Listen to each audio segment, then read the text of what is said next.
Putri cantik dan pelayan buruk rupa. Pukul 18.30. Alisa melihat keluar jendela kampusnya. Ia berdiri di lantai 5. Kelas paling ujung di bangunan itu. Seseorang mencoba menyorotnya dengan lampu senter murah di pinggir jalan. Sial. Sepertinya hanya tukang senter pinggir jalan yang sedang uji coba, katanya dalam hati. Ia kembali duduk di kursi dan meletakkan telepon genggamnya di atas meja yang terhubung langsung ke kursi itu. Kursi mahasiswa pada umumnya. Ia membuka pesan dari Rian yang masih di jalan dan memintanya untuk menunggu. Bola matanya berputar dan memindai sekeliling. Hanya hitam, abu-abu, dan sedikit sinar lampu proyek bangunan sebelah yang tak sengaja menyelinap. Menyingkap tubuh membiru yang telah terbujur kaku. Aku tak bisa masuk ke gedung. Tak ada petugas penjaga dan semua terkunci. Pesan dari Rian kembali masuk. Sial. Alisa bangun dari tempat duduknya dan menghampiri tubuh membiru di pojok ruangan. Kenapa kau mesti mati di saat begini? Siapa yang akan percaya padaku nanti? Sial. Pasti mereka lebih percaya pada mayat dibandingkan orang yang masih hidup. Alisa berjongkok, menekuk punggungnya, dan memeluk kedua betisnya sendiri. Telepon genggam Alisa berkedip. Alisa, kau masih di sana? Aku akan pergi sebentar mencari peralatan dan mendobrak pintu. Mungkin agak sedikit lama. Semua orang mudik, hampir tak bertemu manusia sepanjang perjalanan. Kuatkan dirimu sekali lagi. Alisa mengelas nafas dalam-dalam. Kalut dan bingung. Tak menyangka pesan dari Yuri, senior dan pengagum yang selama ini dimanfaatkan kebaikannya, namun diabaikan perasaannya sore tadi. Betul-betul melelahkan dan berbuntut panjang. Tak sampai 10 menit, terdengar teriakan dari suara yang tak asing bagi Alisa. Rian datang. Alisa berinisiatif memeriksa saku sang mayat dan menemukan beberapa kunci yang kemudian digunakannya untuk membuka pintu ruang kelas. Sialan, kenapa ya tak terfikir dari tadi?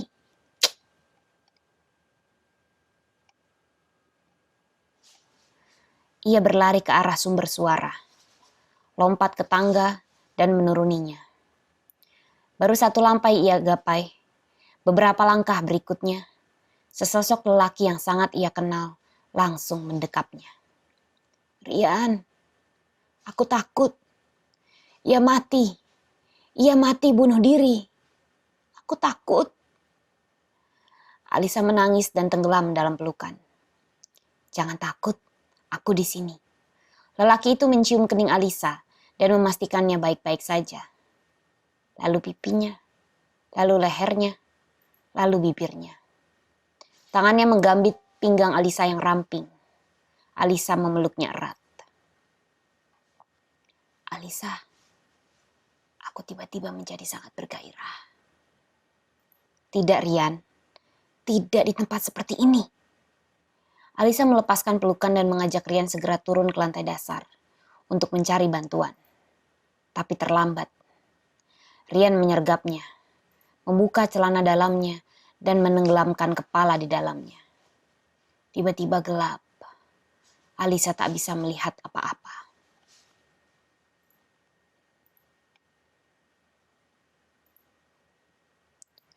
Pukul 15.30. Seorang perempuan berambut panjang sedang melihat jadwal pekerjaan dan menghitung pemasukan hasil pekerjaan daringnya dalam 1 minggu terakhir. Sedikit lagi cukup untuk membayar sewa gedung dan catering, katanya dalam hati. Namanya Alisa, seorang mahasiswi semester 8 yang juga pekerja daring. Sebagai bagian dari generasi kiri, ia tahu betul bagaimana mengembangkan diri dan mencari rezeki. Bermodal wajah cantik dan tubuh yang proporsional, ia mulai memotret dirinya sendiri sejak 2 tahun lalu. Kini, ia memiliki fotografer pribadi dan seorang asisten yang menjadwal pekerjaan dan membantunya mencari relasi bisnis daring. Ponselnya berkedip. Ia beranjak dari tempat duduk dan menjangkaunya di kursi taman belakang rumahnya. Tak biasanya ia membuka ponselnya sendiri. Tapi karena liburan, semua orang yang biasa membantunya, ia perbolehkan pulang ke kampung halaman. Tak terkecuali supir dan asisten rumah tangganya. Datanglah ke ruang 5011, kelasmu. Aku telah membukakan pintu. Yuri. Alisa tentu saja mengabaikannya. Meskipun senior yang sering membantunya di kampus, Yuri tak lebih dari penggemarnya yang lain. Baik di dunia maya maupun dunia nyata. Bisnis daring Alisa telah menjadikannya salah satu orang berpengaruh dan memiliki jutaan pengikut di sosial media. Ia beranjak dari tempat duduknya dan mengambil makan siangnya. Hari ini ia boleh makan nasi dan rendang favoritnya. Tak lupa sambal goreng kentang dengan hati sapi kesukaannya. Ia melahap makanan itu sembari membagikan video secara langsung kepada para pengikutnya. Selain agar tak merasa kesepian karena ayah ibunya sedang berada di kampung halaman, juga untuk menjaga kestabilan jumlah pengikutnya. Sesuatu di mana hidupnya bergantung dalam 2 tahun terakhir. Ponsel pribadinya kembali berkedip. Aku punya rekaman bercintamu dengan Rian. 1 klik saja bisa membahayakan karirmu seumur hidup. Yuri. Tiba-tiba jantung Alisa berdetak lebih cepat dari biasanya. Keringat dingin mengucur di tubuhnya. Tangannya dingin. Alisa masih diam dan tak merespon pesan. By the way, aku punya blueprint calon skripsimu. Tenang, kau tak perlu membayar. Aku hanya ingin bertemu. Kecuali jika kau ingin aku jujur pada para pengajar dengan memberitahu mereka bahwa ini adalah karyaku, bukan milikmu. Yuri. Yuri adalah senior yang membantunya mengerjakan hampir semua tugas perkuliahannya. Sejak awal perkuliahan, Yuri telah menyatakan cintanya. Tapi Alisa tetap bungkam. Bungkam hingga gambar-gambar pertunangannya beredar di sosial media. Ya, Yuri punya hampir semua data pribadi Alisa. Laptop Alisa sering menginap di kosannya. Suatu hari, ia duduk belasan jam di depannya untuk mengerjakan tugas-tugas Alisa hingga bosan. Saat mencari beberapa materi yang diperlukannya, ia menemukan satu folder mencurigakan. Butuh beberapa klik hingga sampai ke folder aslinya. Dan, surprise! Tubuh bersih Alisa tanpa busana membungkuk di depan kamera dan menampakkan seorang lelaki di belakangnya yang juga tanpa selai benang. Lelaki itu berbadan atletis. Terlihat maju mundur sambil memegangi pinggang Alisa. Beberapa kali Alisa mengerang dan menenggak minuman dari botol kaca yang dipeganginya. Hari itu Yuri merasa cukup membantu Alisa. Ia berjalan ke kamar mandi dan membersihkan diri seada-adanya. Air pancuran mengalir dari ujung kepala ke dasar kakinya. Rasanya udara sedang membawa memori luka di tubuhnya. Tiba-tiba air yang mengalir terasa asin. Semua luka menganga terasa perih dan berubah jadi borok. Ia mendengar suara sekelompok lalat yang berencana menghinggapi tubuhnya. Dengan ketakutan, Yuri menggosok tubuhnya lebih dalam. Lebih dalam. Hingga tangannya menggapai sela-sela paha, di mana semua kenikmatan diekstrak dalam testis dan keluar melalui penis.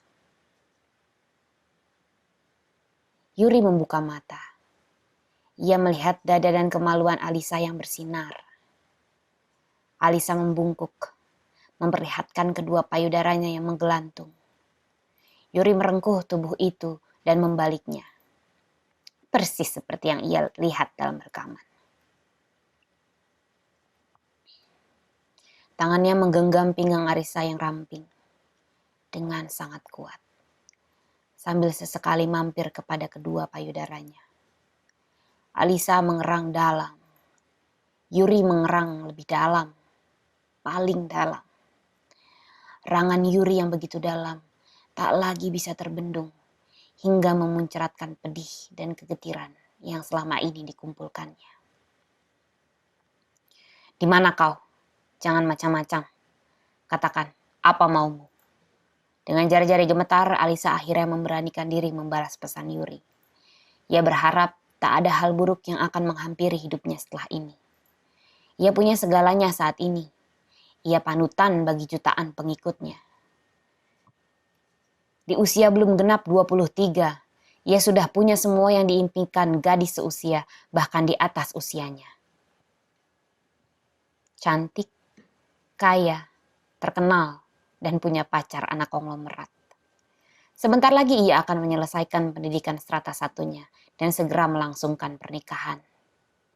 Apalagi yang kurang? Nyaris tak ada. Panutan semua insan di dunia maya. Tapi satu klik saja yang dilakukan Yuri, puff, hilang semuanya. "Datang saja kemari, ke kelasmu.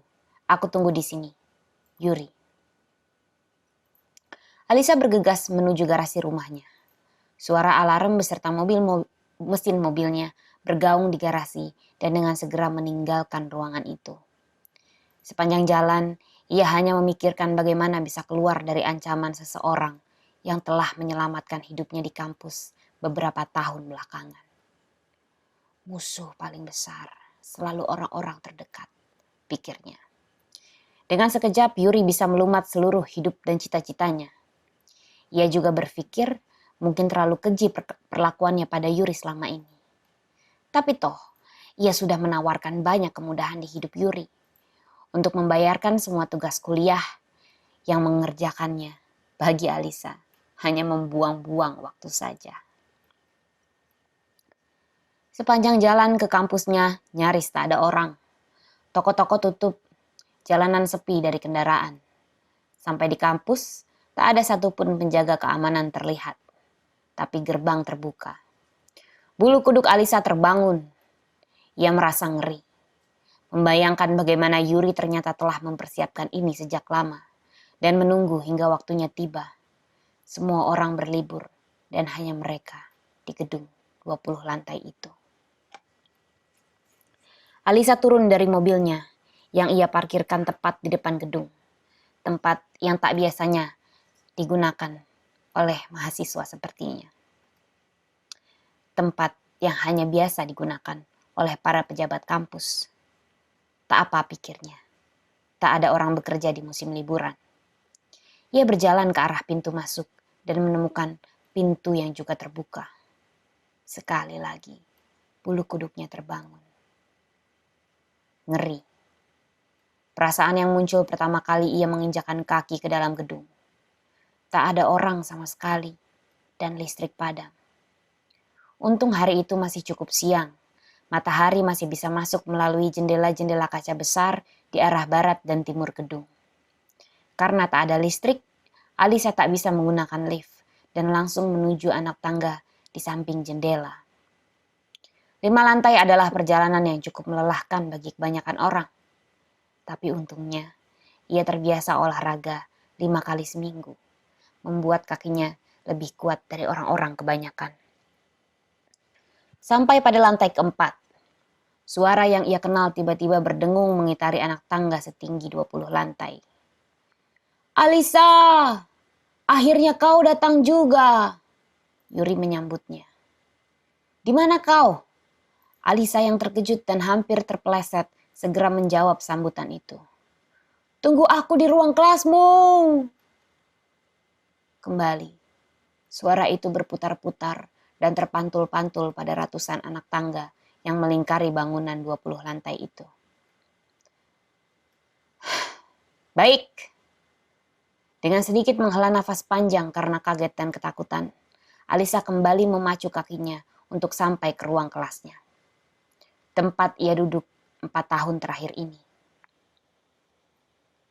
Meskipun banyak bolos, Alisa terbantu dengan nilai-nilai tugasnya yang cukup baik.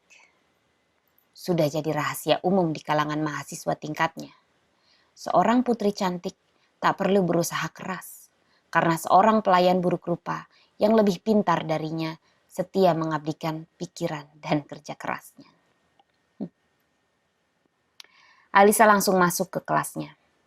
Satu-satunya kelas dengan pintu terbuka menganga. Tak ada kelas lain dengan pintu terbuka. Semua terkunci. Meskipun kengerian sempat terlintas saat mengetahui seluruh kampus dalam keadaan kosong. Sebetulnya, semua ketakutan Alisa hanya mengenai karir dan masa depannya. Bukan kenekatan Yuri. Alisa berusaha menghubungi asistennya dan memintanya menyiapkan sejumlah uang untuk Yuri. Meskipun hingga kini tak ada balasannya. Bagi Alisa, Yuri hanyalah manusia pada umumnya yang mengaguminya. Tapi Yuri memang berbeda. Tak pernah ia sedikit pun mengambil uang imbalan yang diberikan Alisa atas tugas-tugas akademis yang dikerjakannya. Ia hanya menerima imbalan berupa barang dari Alisa. 5 pasang sepatu, 2 ponsel harga selangit, dan lebih dari selusin kaos. Ia terima dengan tangan terbuka. Semua barang itu disimpannya. Sesekali ia gunakan jika bertemu Alisa. Sering juga ia menciumi dan membaui barang-barang itu untuk mengenang dan mengobati rasa kesepian cintanya yang tak pernah disambut. Kata Yuri, menerima pemberian barang dari Alisa adalah suatu kebahagiaan dan lebih manusiawi ketimbang menerima uang sebagai bentuk terima kasih bagi kawan yang telah membantu mengerjakan tugas kuliahnya. Alisa tak menemukan siapa-siapa. Berpikir telah dipermainkan, ia berteriak sekencang-kencangnya. Yuri, di mana kau? Aku sudah menuruti kemauanmu. Kini datanglah. Tak ada jawaban. Tiba-tiba terdengar langkah kaki. Seorang lelaki dengan hoodie hitam dan celana jeans panjang muncul dan menutup pintu.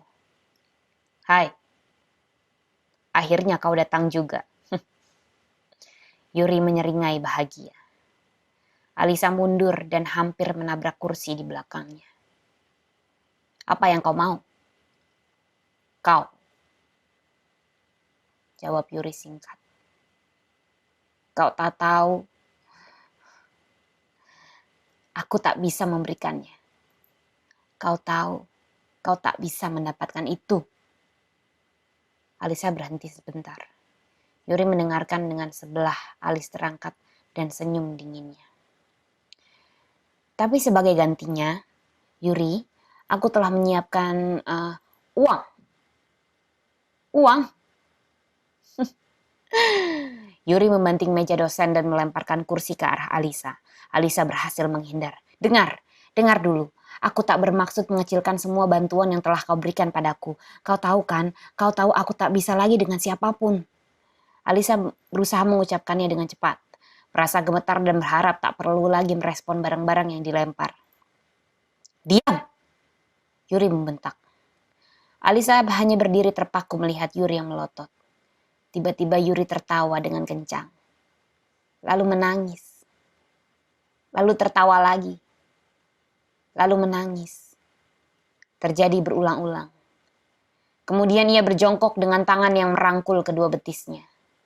Ia rebah dengan keadaan itu. Terus menangis dan berakhir tantrum seperti seorang anak yang ditinggal ibunya bekerja. Alisa mendekat dan berjongkok di samping tubuh Yuri yang meringkuk dengan baju yang basah oleh air mata. Maaf. Alisa berbisik di telinga Yuri.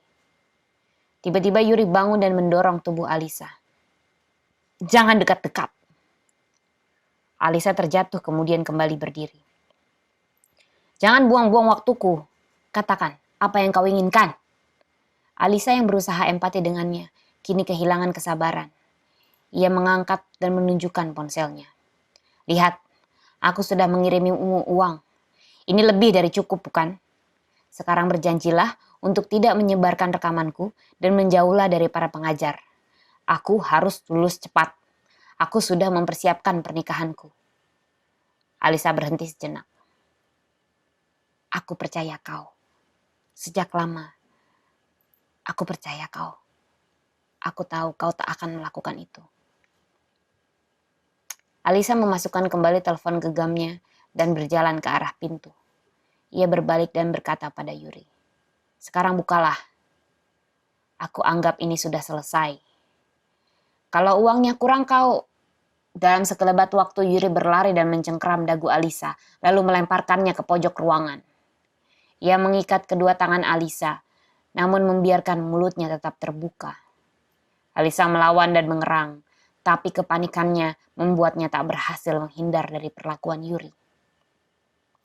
Yuri membuka celana dalamnya, menenggelamkan kepalanya ke dalamnya, dan Alisa hanya bisa menangis. Tubuhnya kaku, tak bisa digerakkan. Kenapa kau diam saja, Alisa? Aku hanya ingin kau yang terakhir kali. Mengeranglah, mengeranglah sekali lagi, seperti yang kau lakukan dalam rekaman itu. Mengeranglah. Bajingan kau, Yuri. Cuy. Alisa meludah tepat di wajahnya. Yuri tertawa. Tangannya terkepal dan kepalanya mendongak ke langit-langit. Kemudian ia menangis. Menangis sangat dalam. Hingga suaranya parau dan tak terdengar lagi. Perlahan, ia mengambil sebuah benda hitam dari sakunya. Ia menggenggamnya dan menodongkannya ke kepala Alisa. Sebuah senapan laras pendek. Mengeranglah, Alisa. Mengeranglah. Tangan Yuri berpindah. Tangan kanan memegang pistol dan tangan kiri meraba paha Alisa. Ia terus menjalari tubuh Alisa, paha, pinggul hingga buah dada. Lagi-lagi, tubuh Alisa kaku. Ia hanya bisa menangis. Lebih baik kau bunuh saja aku. Yuri, jangan lakukan ini. Lebih baik kau bunuh saja aku. Alisa berteriak sekuat tenaga. Oh, tidak Alisa. Aku adalah satu-satunya orang yang akan mati di sini. Bukan kau. Putri cantik sepertimu tak layak. Tak layak diperlakukan begini. Putri cantik sepertimu layak hidup 1000 tahun lagi. Tapi pelayan buruk rupa sepertiku tak boleh lagi ada di dunia ini. Yuri mengambil nafas dan berdiri. Kau tahu, saat pertama aku melihatmu di acara inisiasi, akulah satu-satunya yang melihatmu minum. Saat yang lain bahkan tak berani menyentuh botol airnya. Tapi melihatmu tersenyum penuh takut, aku bungkam dan membiarkanmu melakukannya. Siapa setan yang tega melihat malaikat ditindas oleh seniornya? Setelah inisiasi, aku menawarkan diri membantumu mengerjakan tugas-tugas kuliah yang kau tinggalkan karena kesibukanmu. Apa yang ku minta?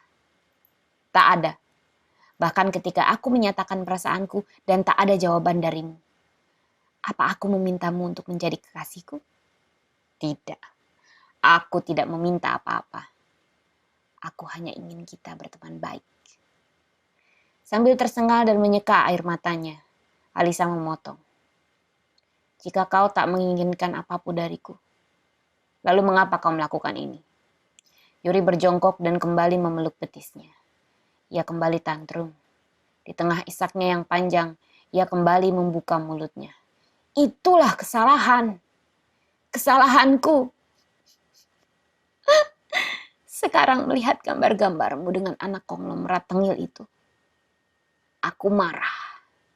Mengapa aku tak meminta bahkan memaksamu dari dulu? Banyak kesempatan yang bisa kugarap kalau aku mau. Tapi sekarang sudah terlambat. Yuri melemparkan tas yang sedari tadi terdiam di pojok ruangan.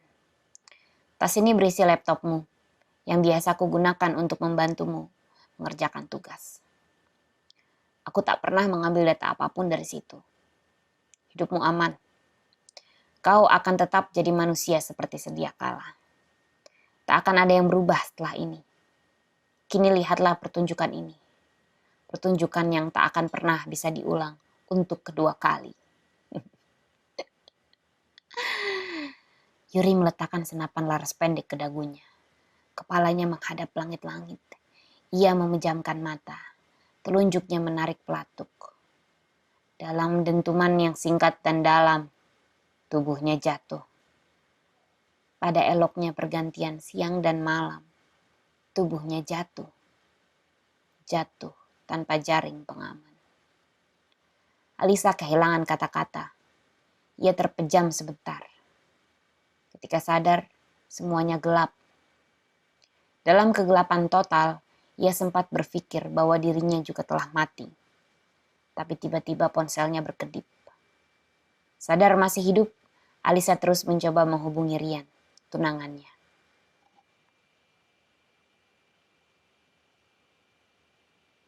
Pukul 21.00. Di mana aku? Perempuan itu membuka mata dan menyaksikan selang telah terpasang di tangan kirinya. Di sampingnya duduk seorang yang sangat ia kenal. Ini aku, Rian. Alisa, kau pingsan. Tapi aku telah menghubungi polisi. Dan kini kau di rumah sakit. Hari berikutnya. Sebetulnya ada satu rekaman lagi yang belum kau tonton. CCTV lantai 4. Sebelum kau pingsan dan akhirnya Mas Rian datang. Nona Alisa, bisa kita mulai? Lelaki buncit berbaju abu-abu kembali membuka percakapan. Kulitnya yang coklat terbakar matahari dan rambut cepaknya kontras dengan cara bicaranya yang sopan dan lembut. Mungkin berbeda perlakuannya jika dihadapkan dengan maling ayam atau pencuri spion mobil, pikir Alisa. Boleh Pak, kata Alisa tanpa pikir panjang. Lelaki itu kembali membuka komputer tangannya. Alisa melotot menyaksikan adegan itu. Kedua alisnya hampir bersatu dan jantungnya memompa darah dengan lebih deras. Itu tak seperti yang ada di ingatannya. Gambar inframerah di laptop menunjukkan Alisa membuka kedua tangan dan melingkarkannya sendirian. Detik berikutnya ia terlihat berbicara sendirian, menenggelamkan sesuatu lalu jatuh tersungkur. Kemudian ia mendongakkan kepalanya dan membuka kedua pangkal pahanya.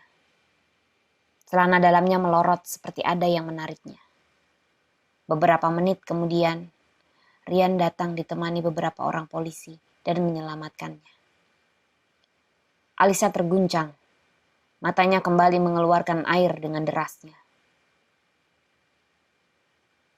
Kami kira kau telah diperkosa. Tapi visum menunjukkan tak ada tanda-tanda kekerasan seksual di tubuhmu. Lelaki itu kembali membuka mulutnya. Tapi Alisa tetap menangis. Dengan sisa-sisa tenaga yang ia punya, ia berteriak, mengeluarkan kepedihan yang dalam. Kepedihan yang dalam waktu singkat telah tertancap dalam-dalam.